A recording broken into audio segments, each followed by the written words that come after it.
La paix soit avec vous. Pour comprendre ce qu'est la Torah vivante, si nous voulons saisir pourquoi elle fut ensuite réduite en Torah écrite, alors nous devons remonter plus loin que Moïse, plus loin que les prophètes, plus loin que les religions. Nous devons revenir au moment où tout a basculé, le moment où le souffle divin qui animait les hommes de l'intérieur a commencé à s'éloigner. Au commencement, l'écriture fut un acte de miséricorde, car l'homme avait perdu le langage divin. Ce que le monde des religions ignore, c'est que l'écriture n'est pas apparue comme un simple progrès humain ou pour couronner l'humanité, mais comme un remède à une perte. Elle est née d'une rupture dans la transmission vivante. Elle est née d'un silence. Elle est venue au moment où l'humanité avait perdu quelque chose, une chose qui les vivifiait vraiment, la vibration du feu originel, la résonance intérieure du Très-Haut. À une époque antédiluvienne, une époque oubliée qui n'est plus racontée, que plus aucun système religieux ne l'enseigne, une époque la plus terrible de toute l'histoire de l'homme jusqu'à maintenant, même si on s'en rapproche de jour en jour. Une époque où des êtres d'un plan plus élevé que le nôtre avaient souillé toute la terre par les œuvres de leurs mains, et les hommes perdirent la connaissance du Très-Haut. Perdre la connaissance du Très-Haut dans le langage spirituel, ce n'est pas perdre une information, c'est perdre une vibration, c'est perdre l'accord intérieur avec le royaume de la loi vivante. L'humanité reçut un savoir perverti, non plus le souffle pur, mais un savoir technique. Le souffle vivant se retira partiellement du monde, et la communication directe entre les hommes et la loi divine fut rompue. C'est ce retrait du souffle qui rendit nécessaire la transmission écrite. Avant cela, il n'y avait pas besoin d'écrire. La Torah circulait de cœur à cœur, de souffle à souffle, comme une musique que chaque être entendait au-dedans de lui.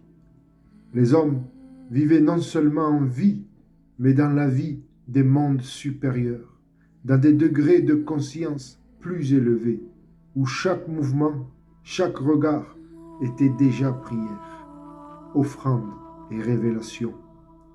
L'humanité ne priait pas, elle vivait déjà en présence.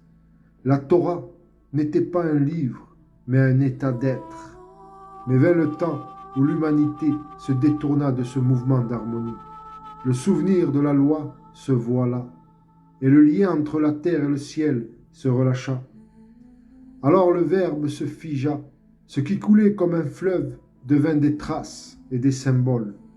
Et l'esprit de vérité inspira des hommes justes à traduire ce souffle en signes visibles.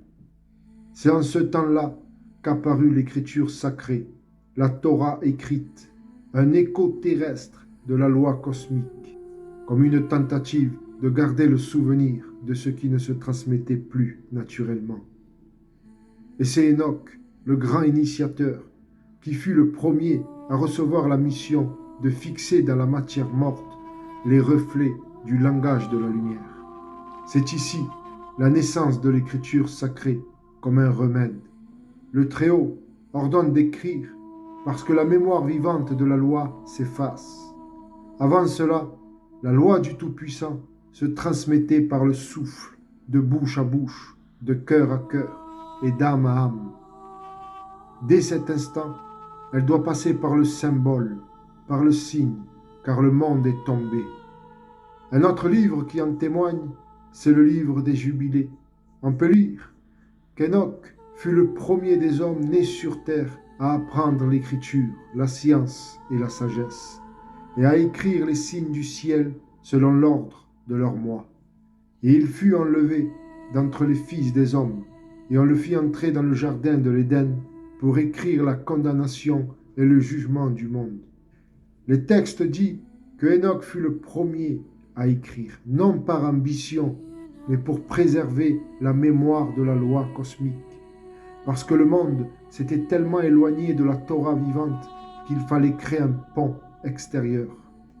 L'écriture est ici une médecine de la mémoire spirituelle, une toute petite reproduction du livre vivant de la nature et de la création. Dans un fragment de Qumran, on lit qu'Enoch, le scribe de la justice, reçut la révélation de toutes les œuvres de la terre, et il les écrivit pour les générations futures, quand les impies auront disparu. Les impies ici sont les sans loi, les sans Torah. C'est ce que le mot impie veut dire ici. Dans la Bible, c'est le mot grec anomos qui traduit le mot impie. Sa traduction désigne les hommes sans Torah.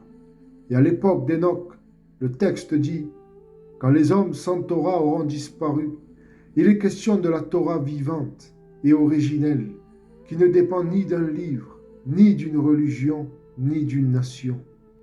Encore une preuve que le terme Torah n'est pas né avec Moïse et qu'il n'est pas question d'un seul livre.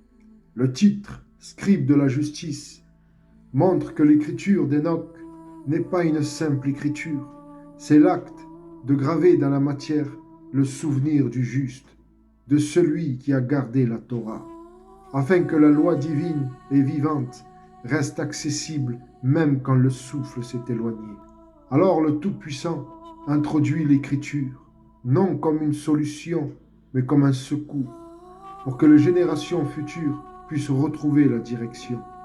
Enoch ne fit pas que tracer des signes et des symboles, il déposa dans ces signes des particules divines de lui-même, des semences de feu, capables pour qui sait lire avec l'esprit de réveiller la mémoire perdue. Ainsi, dès son origine, l'écriture est à la fois l'ombre et le souvenir de la lumière. Elle témoigne d'un temps où l'homme entendait encore la loi sans lettres, et où les mots n'étaient pas des murs, mais des ponts vers l'invisible. Alors la vibration première se figea en signe. La Torah, elle aussi, commença à descendre. Ce qui était feu et souffle devint forme et symbole. Et à chaque génération, l'humanité s'éloignant du centre dut recevoir la Torah sous des formes plus lourdes, plus adaptées à son oubli. Lorsque le souffle s'éloigne, la Torah vivante devient invisible. Alors le Tout-Puissant la revêt d'un vêtement de lettres, de symboles et de lois écrites. Ce vêtement n'est ni faux ni inutile, mais il n'est pas la réalité, il n'est qu'un reflet. La Torah vivante est l'âme éternelle, la Torah écrite est le corps qui retourne dans la poussière. Celui qui adore le corps sans chercher l'âme perd l'âme et se retrouve avec un cadavre.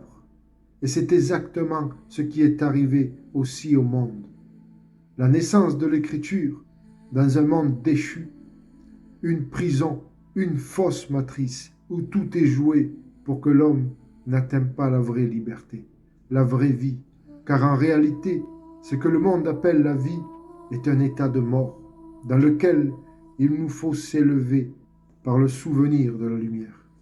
Enoch a écrit pour éveiller, pour reconduire vers la vie, pour amener au souffle.